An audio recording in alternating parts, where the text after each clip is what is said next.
하나님의 마음의 합한 자의 특징이라는 제목으로 사무엘상 16장 1절로부터 13절의 말씀을 통해서 하나님의 말씀을 지금 이 시간 나누도록 하겠습니다. 사무엘상 16장 1절로부터 13절의 말씀을 이 시간 같이 읽도록 하겠습니다. 여호와께서 사무엘에게 이르시되 내가 이미 사울을 버려 이스라엘 왕이 되지 못하게 하였거늘 내가 그를 위하여 언제까지 슬퍼하겠느냐. 너는 꿀에 기름을 채워가지고 가라. 내가 너를 베들레헴 사람 이새에게로 보내리니 이는 내가 그의 아들 중에서 한 왕을 보았느니라 하시는지라. 사무엘이 이르되 내가 어찌 갈 수 있으리이까. 사울이 들으면 나를 죽이리이다 하니 여호와께서 이르시되 너는 암송아지를 끌고 가서 말하기를 내가 여호와께 제사를 드리러 왔다 하고 이새를 제사에 청하라. 내가 내게 행한 일을 가르치리니 내가 내게 알게 하는 자에게 나를 위하여 기름을 부을지니라. 사무엘이 여호와의 말씀대로 행하여 베들레헴에 이르매 서울 장로들이 떨며 그를 영접하여 이르되 평강을 위하여 오시나이까. 이르되 평강을 위함이니라. 내가 여호와께 제사하러 왔으니 스스로 성결하게 하고 와서 나와 함께 제사하자 하고 이새와 그의 아들들을 성결하게 하고 제사에 청하니라. 그들이 오매 사무엘이 엘리압을 보고 마음에 이르기를 여호와의 기름 부으실 자가 과연 주임 앞에 있도다 하였더니 여호와께서 사무엘에게 이르시되 그의 용모와 길을 보지 말라. 내가 이미 그를 버렸노라. 내가 보는 것은 사람과 같지 아니하니 사람은 외모를 보거니와 나 여호와는 중심을 보느니라 하시더라. 이새가 아비나답을 불러 사무엘 앞을 지나가게 하매 사무엘이 이르되 이도 여호와께서 때까지 아니하셨느니라 하니 이새가 산마를 지나게 하매 사무엘이 이르되 이도 여호와께서 때까지 아니하셨느니라 하니라.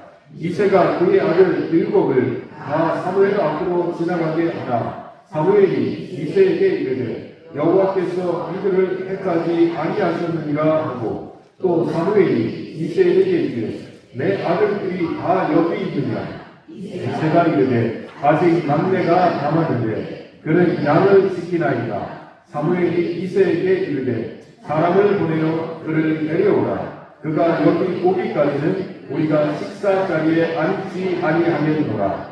이에 사람을 보내어 그를 데려오매 그의 빛이 붉고 눈이 빼어나고 얼굴이 아름답더라. 여호와께서 이르시되 네가 등이 일어나 기름을 부으라 하시는지라. 사무엘이 기름 불병을 가져다가 그의 형제 중에서 그에게 부었더니 이날 이후로 다윗이 여호와의 영에게 크게 감동되니라. 사무엘이 떠나서 라마로 가니라.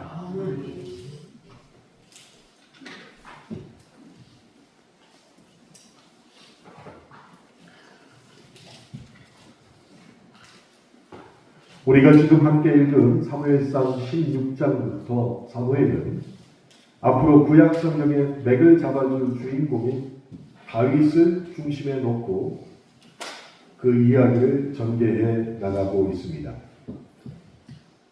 사무엘이 다윗을 구약 성경의 맥을 잡아줄 인물로 인정한 계기는 하나님께서 다윗을 바로 마음의 합한 자로 택하셨기 때문입니다.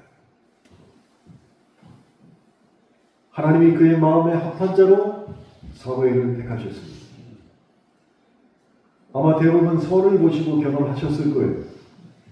선을 보시러 나갔을 때 지금의 함께 사시는 분과 딱 보자마자 스파크가 확 튀면서 내가 이 사람과 결혼을 해야지라고 결심하신 분이 혹시 이 자리에 계십니까? 아무도 안 계십니다. 모르겠습니다. 참 아직도 선남선녀이신 안건순 집사님과 김정자 집사는 아마 그러셨을 거라고 생각이 듭니다. 보자마자 내 사람이다 라고 생각이 드셨을 것 같아요. 하나님께서 다윗을 보자마자 내 사람이다 라고 말씀하셨습니다. 그것을 성경에서는 하나님의 마음에 합한 자라고 말씀을 하고 계십니다. 그런데 지금 이 말을 듣는 사무엘은 이스라엘의 1세대 왕인 사울 때문에 머리가 너무나도 아팠습니다. 그 이유는 하나님께서 사울을 왕으로 세우신 것을 후회하셨다라고 말씀을 하셨기 때문에. 하나님이 후회하십니까? 그런데 성경에서는 하나님이 후회하셨다라고 말씀을 하고 계십니다. 더불어서 그를 버리신다라고 말씀을 하십니다. 그래서 나라와 백성을 위한 걱정을 하는 사무엘에게는 그 소식이 너무나도 슬프게 들렸고 또한 머리가 아플 지경에 이르렀습니다.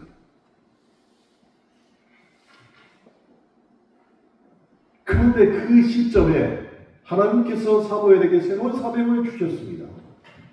베들레헴에 사는 이새의 그 집에 가라는 것이요. 그 이새의 아들 중에 내가 왕을 봤다라고 말씀을 하셨습니다.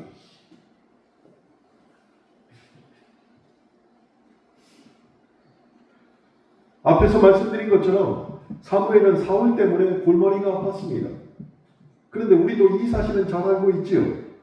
두통을 심하게 겪으면 사실 어떤 욕구도 어떤 의욕도 생기기가 어렵습니다. 아무것도 하지 못합니다. 그런 상황에 있는 사무엘에게 하나님께서 새로운 사명을 주셨다는 것이에요. 그랬더니 사무엘이 두통으로 머리가 심하게 아팠음에도 불구하고 다시 그 임무를 맡아서 자리를 털고 일어났습니다. 이게 무슨 의미일까요? 하나님이 주신 사명이 우리를 다시 일으켜 세운다는 것입니다. 여러분, 살면서 얼마나 고민이 많습니다. 내가 계획하지 않았던 일이 갑자기만 여기저기서 터져버립니다.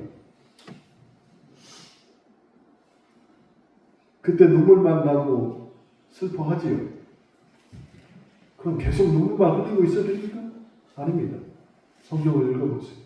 하나님이 지금 나에게 주신 사명을 내가 어떤 사명으로 이행하고 있는가? 혹은 받은 사명을 내가 눈치챈 것은 없는가? 생각해 보십시오. 사무엘을 하나님께서 사명으로 말미암아 일으켜 세우셨습니다. 그 사명은 우리가 읽은 내용 그대로입니다. 이새의 아들들을 만나서 왕을 세우라는 것입니다. 그랬더니 이새 앞에 엘리압이라는 사람이 나타났습니다. 성경에 있는 말씀 그대로 훤칠한 외모를 가진 사람입니다. 여기에 남자가 여자보다 훨씬 적어요. 그래서 여기 제가 정말 하고 싶었던 것은 우리 남자 성도들 앞으로 다 모여서 누가 제일 훤칠한지 등수를 한번 매겨보고 싶었습니다. 누굴 것 같아요? 키로 보면 나기경 집사님은 한상원 집사예요. 얼굴로 보면 허영 집사님이시죠. 그만큼 훤칠한 외모를 가진 사람이 엘리압이었습니다. 그랬더니 사무엘이 엘리압을 보자마자 하나님께서 기름 부으신 자라고 혼자 판단을 한 것이에요. 혼자. 그때 하나님은 즉시 사무엘에게 오늘 말씀의 중심 말씀을 주셨습니다. 사람은 외모를 보지만 나 여호와는 중심을 본다. 사람은 외모를 보지만 나 여호와는 중심을 본다. 이 말을 들은 사무엘의 정신이 번쩍 들었습니다.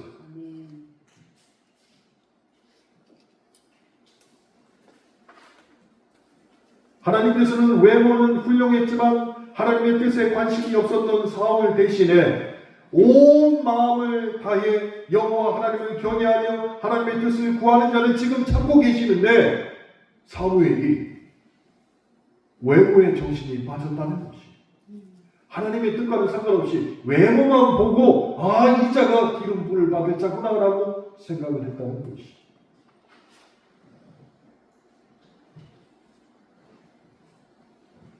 이새의 아들들이 차례대로 사무엘 앞을 지나갔습니다. 근데 하나님은 다 아니라고 하십니다. 정말로 곤란한 상황입니다. 이세와 이세의 아들들이 얼마나 기대하고 있을까요?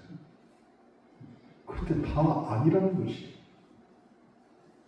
하나님께서 가라고 하셨는데, 그래서 왔는데 왕이 될 아들이 지금 없는 것이. 그때 사무엘이 내 아들들이 다 여기 있느냐? 라고 질문을 합니다. 사무엘의 질문에 이새가 막내가 있긴 한데 여기 있지 않습니다. 빨리 데려오거라 라고 말을 하죠. 그 시간 이후로 다윗과 사무엘의 첫 만남이 이루어집니다.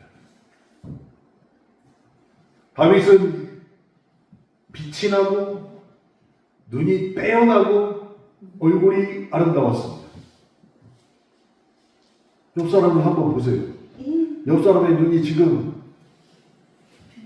빛이 납니까? 두 번째, 옆 사람의 얼굴이 빼어나 보입니까?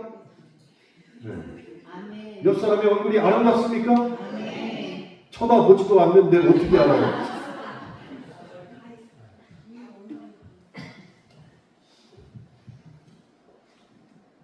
그때 여호와께서 사무엘에게 말씀하십니다.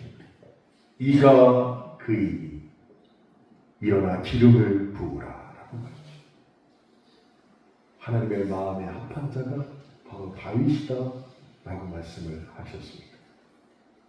하나님께서 쓰시는 사람의 기준은 결코 사람이 세운 기준과 다르다는 것이. 오늘 예배 시간에 이 문장만 기억하셔도 될 것 같습니다. 하나님께서 쓰시는 사람의 기준은 사람이 세운 기준과 다르다는 것.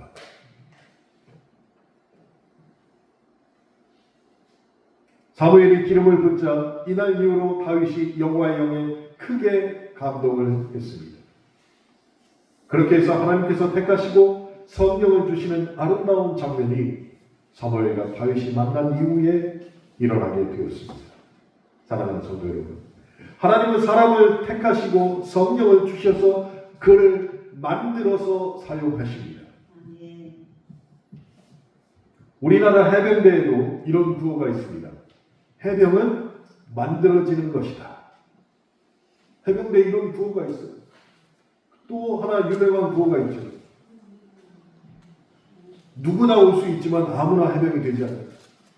근데 누구나 갈 수 있지만 아무나 해병이 되지 않는다. 어떤 사람만 해병이 됩니까? 만들어진 사람만. 마찬가지예요. 하나님께서 택하시고 성령을 주셔서 그를 만들어 사용하시는데 거기에는 외모, 학력, 소유 아무 필요가 없다는 것이. 하나님 마음에 택한 자로 살아야 된다는 것이. 하나님께서 지도자를 세우실 때의 기준이었습니다. 중심을 보시는 하나님은 누가 하나님의 뜻에 합한 자인가만을 보신다는 것이. 외적인 조건이나 소유, 건강 상태, 혈통을 기준으로 삼지 않으시고 오직 마음이 하나님을 향해 있는가에 깊은 관심을 두십니다. 때로는 인간의 눈으로 누군가를 바라볼 때 이런 생각을 할 때가 있습니다. 왜 하나님은 저런 사람을 쓰실까라고 말이에요. 왜 저런 사람을 쓰실까? 그렇게 의아한 생각을 들 때가 있습니다. 총회에 가면 목사님들이 참 많이 모이세요. 11월 25일 날 한국침례신학대학교 대강당에서 기독교 한국침례 임시총회가 있습니다. 그날 또 목사님들이 한 900명 정도 오실 텐데 거기에 저도 가야 됩니다. 원로 목사님을 모시고 가려고 계획 중입니다. 가시면 목사님들이 그렇게 많잖아요. 그러면 진짜 잘생긴 목사님들이 있어요. 누가 봐도 저 사람은 은혜로운 목사님. 그냥 보기만 해도 그래요.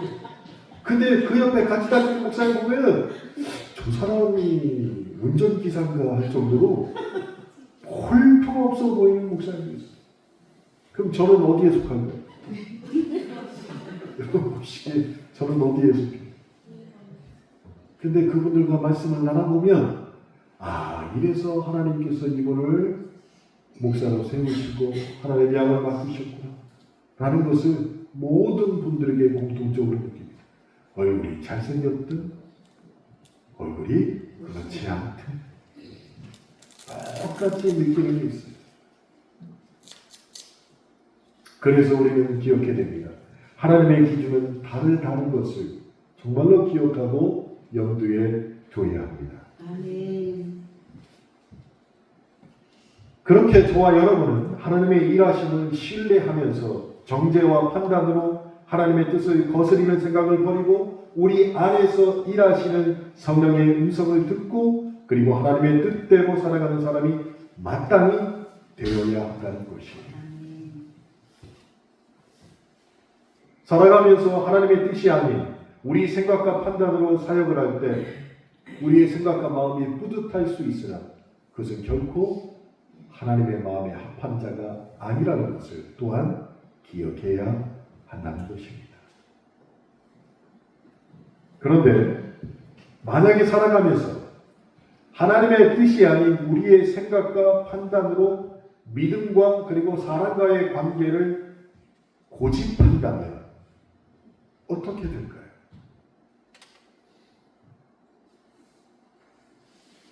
우리가 살아가면서 정작 우리 자신을 볼 기회가 많지 않은 것 같습니다. 실제로 우리의 일상을 천천히 돌아보십시오. 아침에 세안하고 그리고 옷 매무새를 다듬으면서 거울을 봅니다. 그런데 그 시간 말고는 사실은 자신의 얼굴인데도 볼 수 있는 기회가 많지 않다는 것이에요.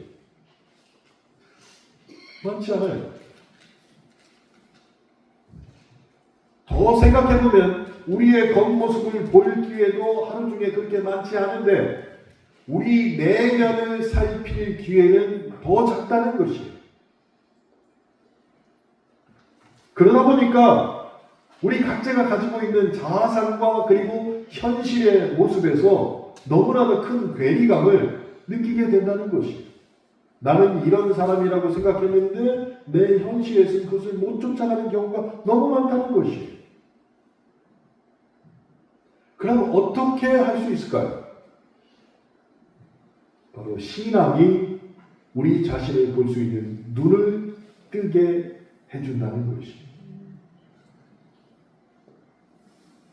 하나님과 말씀 앞에 우리 자신을 정말로 세울 때 그때 내 생각과 내 판단이 아니라 하나님의 뜻대로 행할 수 있는 기회가 열린다는 것입니다. 그런 의미에서 볼 때 누가복음 22장 54절로부터 61절이 이것을 잘 표현하고 있습니다. 무슨 표현입니까?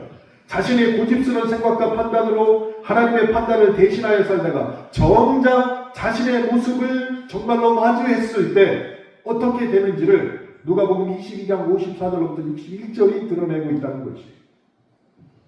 누가복음 22장 말씀에는 예수님을 잡으러 온 경비 대장들이 예수님을 잡아 끌고 대제사장의 집으로 들어가는 장면이 기록되어 있습니다.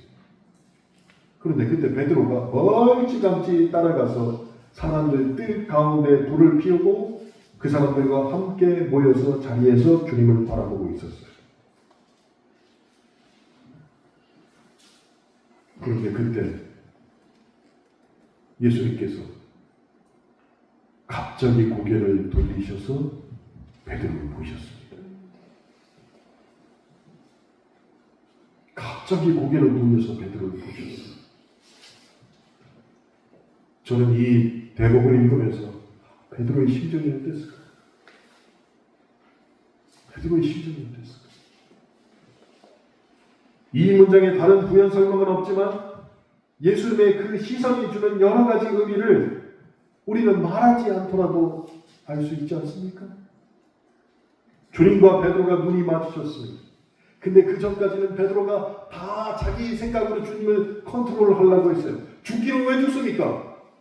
누군가 주님과 해야 되는 일은 내가 그들을 다 처리하겠습니다. 왜? 주님은 왕이 되셔야 되고 내가 국무총리 되어야 되니까. 그렇게 살았는데 이제 주님과 묶여있는 주님과 베드로가 시선을 마주쳤어요. 그때 주님의 시선은 원망과 분노의 시선이 아니었습니다. 저 같았으면 고개를 돌리다가 베드로하고 눈이 딱 맞췄어요. 야이, 너 같은 것도 아유 이랬을 텐데 주님은 갈대같이 흔들리는 그 한 영혼을 바라보는 그 시선으로 베드로를 보셨다는 것이. 그러면서 네 생각과 판단으로 했던 일이 이렇게 결국 되지 않는 하나님의 뜻대로 하나님의 마음에 합한 자로 사는 것이 더 옳지 않겠니? 라는 시선으로 지금 베드로를 보고 있다는 것이. 근데 생각해보세요. 누구보다도 주님을 열심히 따랐고 그것을 누구보다도 자부했던 베드로였어요. 주님이 가는 곳이면 어떤 위험이 닥쳐온다고 할지라도 따라가겠다고 했던 베드로였습니다. 그런데 베드로는 그 당시에 자신의 고집스러운 생각과 판단으로 예수님의 판단을 대신하여 살았다는 것이었어요. 새벽닭이 울기 전 주님을 3번 부인하던 그 순간 두려움에 흔들리는 베드로의 눈은 주님의 시선과 마주치게 되었습니다. 짧은 순간이었지만 주님과 함께했던 모든 기억이 주마등처럼 지나갈 순간이었을 것입니다. 어떤 시인은 이렇게 얘기합니다. 사람의 눈이 혀만큼 많은 말을 한다라고 말이죠. 우리의 말을 다 해왔지만 정작 중요하고 임팩트 있는 말은 우리의 눈빛이 한다는 것이죠. 우리의 눈빛이. 그렇게 예수님과 시선이 마주쳤을 때 베드로는 자기가 얼마나 심각한 잘못을 저질렀는지를 깨닫게 된 것이죠. 그리고 주님의 눈에 비친 갈대처럼 흔들리는 나약한 자신을 직접 대면하게 된 것입니다. 그래서 누가복음 22장 62절에는 후회로 물든 베드로의 모습을 기록하고 있습니다. 이렇게 얘기합니다. 베드로가 밖에 나가서 심히 통곡하니라 라고 말이죠. 주님이 어떤 말도 하지 않으셨습니다. 그냥 눈빛만 마주쳤을 뿐이에요. 그런데 그것을 깨닫고 밖에 나가서 심히 통곡하게 되었습니다. 베드로에게는 너무나도 고통스러운 그 깨어짐의 순간이었지만 그 경험이 흔들리는 갈대 시몬을 반석인 베드로로 다시 거듭나는 삶의 전환이 일어나게 되었다는 것입니다. 눈빛 하나로 말이죠. 여러분, 밖에 나가시다가 목줄 채워지지 않은 강아지를 딱 만났어요. 그 강아지가 으르렁거립니다. 어떻게 해야 될까요? 어떻게 해야 돼요? 1번, 뒤를 돌아서 달려간다.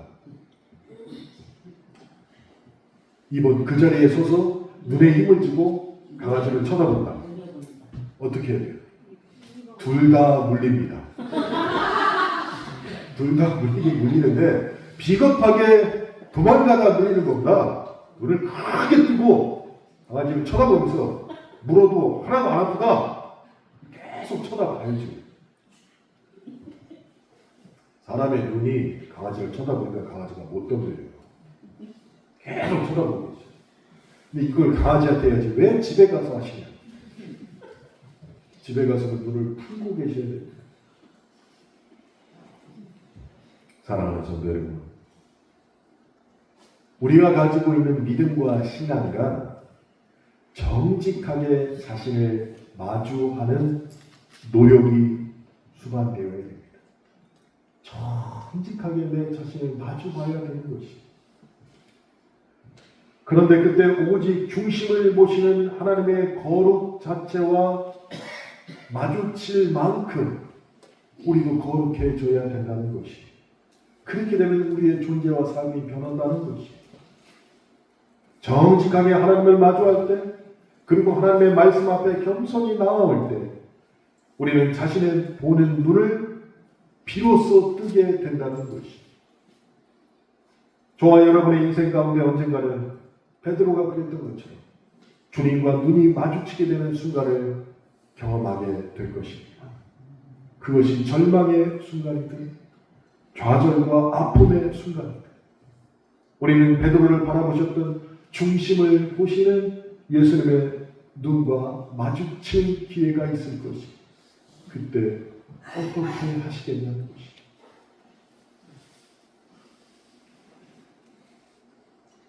그 순간에 우리는 예수님의 사랑 안에 들어가서 나를 있는 그대로 바라봐야 될 줄로 믿습니다. 그렇게 되면 베드로가 주님을 마주하고서야 흔들리는 갈대 같은 시몬에서 반석인 베드로로 변한 것처럼, 그때가 바로 하나님께서 우리를 변화시키는 시간이며 우리의 삶에 온전히 주님의 능력의 손에 붙들리는 시간임을 반드시 기억해야 할 것입니다. 사랑하는 성도 여러분, 그래서 온전히 이해할 수는 없지만 때로는 광야 같은 인생이 우리에게 필요할 때가 있다는 것을 받아들여야 한다는 것이. 이것을 온전히 이해할 수는 없습니다. 저도 마찬가지입니다. 개구리가 올챙이적 생각 못한다는 말이 있죠. 우리나라도 춥고 배고팠던 시절이 있었습니다. 제가 유튜브를 보다 보니까 1966년도에 서울과 그리고 대전의 모습을 영상이 있더라고요. 그래서 봤어요. 그랬더니 지금은 전혀 시내에서 볼 수 없는 이상한 차들이 많이 다니더라고요. 66년, 아직 제가 태어나기 전이죠. 정말로 춥고 배고팠던 시절이 우리나라에도 있었다는 것이죠. 그때는 교회도 다 어려웠을 것입니다. 그래서 교회도 그렇고 가정도 그렇고 나라도 그렇고 잘 살기만을 기도하고 원했던 것 같아요. 그런데 하나님의 축복으로 말미암아 나라가 급속도로 발전해서 너무나도 좋습니다. 그런데 그렇게 발전된 우리 대한민국에서 영적으로는 손해도 있었다는 것이, 발전이 불러온 풍요로움, 그것이 가져온 경패는 영적인 연약함이 우리에게 들어왔다는 것이. 근데 우리만 그런 게 아니었습니다. 이스라엘도 마찬가지였습니다. 이스라엘 사람들은 광야 생활을 40년간 했습니다. 근데 광야가 어떤 곳입니까? 힘들고 외로운 곳입니다. 낮에는 덥고 밤에는 추운 곳입니다. 두려움과 배고픔이 있는 것입니다. 더불어서 요즘 제일 중요하게 생각하는 문화도 오락도 생활 환경도 모두 취약한 곳이 광야예요.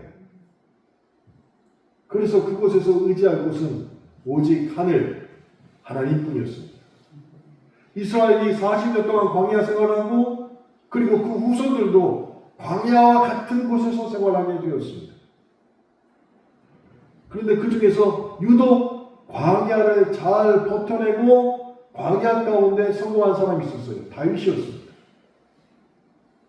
다윗은 광야에서 하나님만 바라보며 하나님과 친밀한 관계를 계속 유지했다는 것이, 그래서 하나님 마음에 합한 자가 되었다는 것이. 그렇게 하나님의 마음을 알게 되고 하나님 마음에 합한 사람이 되었습니다. 다윗뿐만 아니라 하나님의 사람들은 대부분 광야를 안전하고 그리고 위험함 없이 통과했다는 것이에요.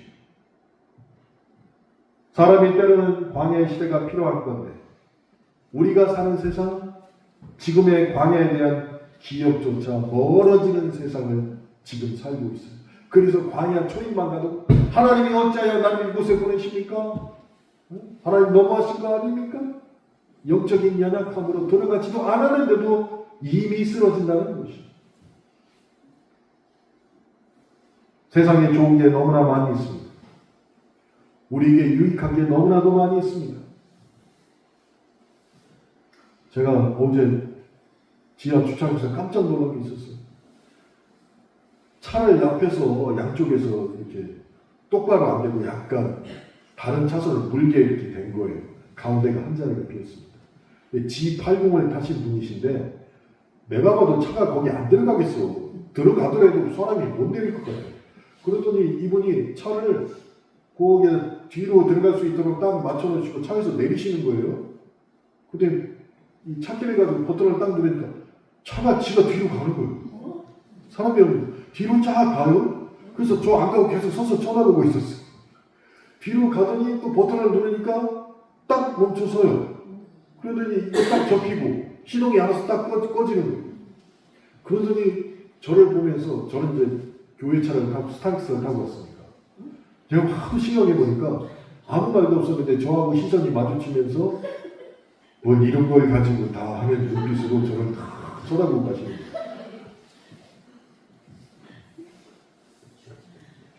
그만큼 우리는 참 편리한 세상에 살고 있어요. 자기가 운전하지 않아도 버튼만 누르면 차가 가서 자기가 주차를 해버리는 세상에 지금 살고 있다는 것이.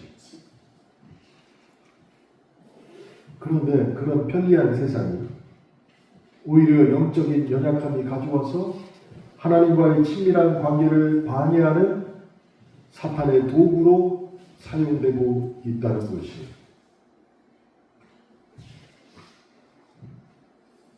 그런데 다윗은 광야 생활을 하면서 오히려 더 강해졌고 담대해졌습니다. 구척장신 골리앗을 향해 아무도 나서지 못할 때 그때 소년 다윗이 나섰습니다. 골리앗 그 앞에서 무엇을 했습니까? 만군의 여호와 이름을 선포했던 것입니다.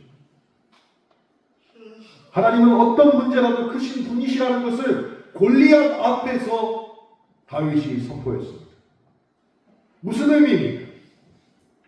상황보다 크신 하나님을 바라보게 떨고 있는 이스라엘에게 말했다는 것이 상황보다 크신 하나님이시다 라고 말이죠. 골리앗 앞에서 다윗의 눈에 보였던 것은 골리앗보다 더 크신 하나님이었다는 것입니다. 베드로가 풍랑이 아닌 예수님을 바라볼 때 무리를 걸을 수 있었던 것처럼 마찬가지였습니다. 다윗은 광야에서 돌던짐에 살던 일과가 그에게는 한 분야의 전문가로 양육받은 것이 되었던 것이에요.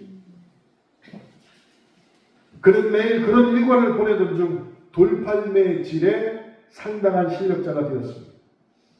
그러니까 개미가 지나가도 코끼리만한 게 보여서 그걸 맞춘 것과 똑같다는 것이에요.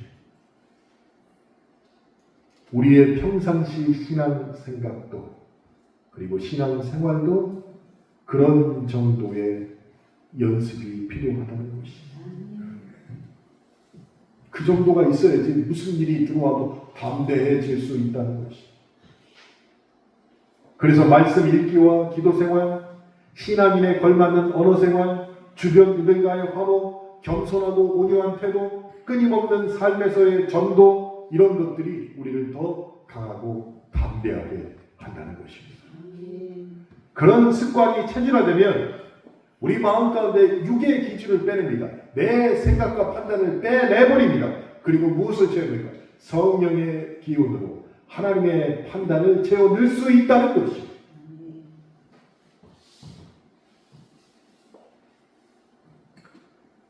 다윗에게 광야의 시간은 내 자아를 파쇄하는 시간이었습니다. 다윗은 13년간 도망자의 삶을 살며 자신의 자아를 깨뜨리고 오직 하나님의 뜻을 구했습니다. 그러므로 우리도 안일함을 경계해야 됩니다. 적당히 잘 사는 것 경계해야 합니다. 사람은 자기가 있어야 할 자리에 없을 때 그때 가정이든 교회든 나라가 위험해지는 것입니다. 내가 있어야 할 자리에 반드시 있어야 합니다. 내가 있어야 할 자리에 있을 때 하는 일이 흥하고 칭찬받습니다. 그리고 남들에게도 인정받습니다.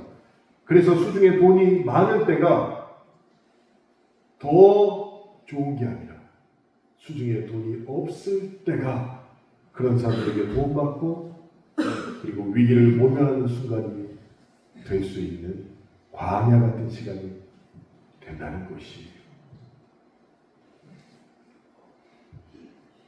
그렇게 광야의 유익함을 알게 된 사람은 오늘 우리가 함께 읽은 사무엘상 16장 1절부터 13절 그 뒤에 나오는 사무엘상 16장 14절부터 23절의 말씀을 행하는 사람이 될 수 있습니다. 오늘 예배 마치고 집에 돌아가시면 반드시 사무엘상 16장 14절부터 23절의 말씀을 꼭 읽어보시기 바랍니다. 그 말씀을 압축하면 중심을 보시는 하나님이 함께하는 사람이 무슨 일을 할 수 있는가를 드러내고 있다는 것이에요. 제가 짧게 말씀드리겠습니다. 사무엘이 다윗에게 기름을 부었습니다. 그리고 여호와의 영이 다윗에게 임하고 사울에게서는 떠났습니다. 그러자 여호와께서 부리시는 악령이 사울을 번뇌하게 합니다. 여호와의 영이 떠나면 악령이 그 사람을 지배한다는 것이 이 말씀을 통해서 우리가 알 수 있게 되는 것이죠. 사무엘상 16장에 나옵니다. 그러나 그 악령은 여호와께서 부리는 악령이었습니다. 영이었습니다. 그래서 악한 영 또한 하나님의 지배를 받고 있음을 이 짧은 말씀을 통해서 알 수 있는 것이죠. 예를 들면 이런 것입니다. 하나님의 허락 없이는 의인인 욥을 시험하지 못한 것처럼 악한 영의 세계도 하나님께 속해 있다라는 것을 우리에게 가르쳐 준다는 것이에요. 그런데 그 악령이 사울에게 불안과 두려움을 주며 무능력한 존재로 사울을 변화시켰다는 것이죠. 하나님께서 부르시는 악령이 지금 왕을 괴롭게 한다는 사실을 사울의 신하들은 다 알고 있었습니다. 고통 속에 있는 사울에게 신하들은 해결책으로 음악을 제안했습니다. 근데 여기에 하나님의 섭리가 드러난다는 것이 베들레헴 사람 이새의 아들을 봤는데 수금을 탈 줄 알고 용기와 구변이 있는 준수한 자라고 사울에게 다윗을 그때 소개한다는 것이. 그러니까 사무엘에게 기름 부음 받은 그 사실이 조용했어야 되는데 이미 사울의 신하들에게 이 사실이 다 퍼진 듯해 보인 것이에요. 그래서 다윗을 어떻게 말하냐? 그 신하들이 여호와께서 그와 함께 계시더라 라고 이야기할 정도였습니다. 사람들은 다윗의 삶에 여호와 하나님께서 함께하고 계신다는 것을 영적으로 깨닫게 되었습니다. 그런데 이를 몰랐던 사울이 전령들에게 다윗을 데려오라고 합니다. 그래서 자신의 무기를 드는 자로 가까이 두려고 했습니다. 그런데 다윗을 향한 사울의 사랑은 오래가지 못했다는 것이죠. 그러나 그 시간에 다윗은 왕의 역할을 가까이서 지켜보고 있었다는 것이죠. 그러니까 하나님 참 기가 막히게 다윗에게 왕에 대한 훈련을 시키신 것이죠. 다윗은 악령이 사울을 괴롭힐 때마다 수금을 들고 찾아갔습니다. 그래서 다윗이 수금에 연주할 때 하나님의 인재가 그것에 크게 임하고 하나님을 찬양하는 것이 풍성하게 임하니까 악령이 떠나간 것이죠. 아멘.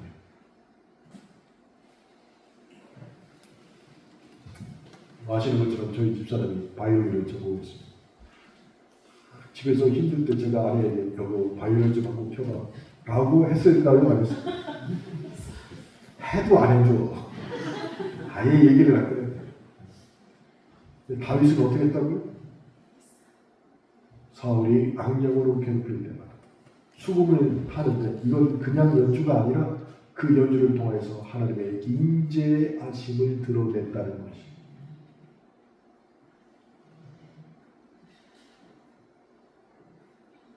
그랬더니 하나님에게 버림받았던 사울이 다윗이 연주할 때마다 하나님의 인자하심이 임할 때마다 영, 혼, 육의 전인적인 치유가 그 시간에 일어나게 되었다는 것이. 여러분, 중심을 보시는 하나님의 섭리가 정말로 놀랍습니다. 흔히 다른 종교에서는 영과 영성을 논합니다. 그런데 하나님 외에 다른 영은 없다는 것이에요. 하나님의 영이 아닌 것은 사단의 영입니다. 하나님은 하나님의 영으로 충만한 자들과 그래서 함께 하십니다. 그러므로 하나님의 뜻을 영으로 우리가 분별할 수 있어야 되는데 하나님의 뜻을 영으로 어떻게 분별합니까? 제일 좋은 방법은 예배에 참석하는 것이 그 정신이 똑바로 차리고 주의 말씀을 들어야 한다는 것입니다. 사람들이 다윗을 향하여서 여호와께서 그와 함께 계시다라고 한 그 고백, 다윗이 삶 속에서 하나님의 형상을 드러내며 하나님께 영광을 돌리고 있다는 증거가 된 고백이었어요. 그러므로 예배를 드릴 때든지 우리의 일상의 삶 가운데서든지 나를 통하여서 하나님의 영광이 드러날 때 그 사람이 하나님의 마음에 합한 자의 특징을 갖고 있다라고 말할 수 있는 것입니다. 오늘 우리의 삶을 통해서 중심을 보시는 여호와 하나님께서 함께 하신다는 증거를 저와 여러분이 주변 사람들에게 듣게 되기를 소원합니다. 안경에 붙들려 번뇌하며 다른 사람을 괴롭히는 사단의 노예가 되지 않기를 축원합니다. 성령으로 충만해서 하나님의 뜻을 구하는 자에게 하나님의 크고 비밀스러운 것들을 가르쳐 주신다는 그 사실을 깨닫고 중심을 보시는 하나님이 주시는 평안과 행복을 누리시기를 거룩하신 주님의 이름으로 축원합니다. 이 시간 함께 기도하시겠습니다.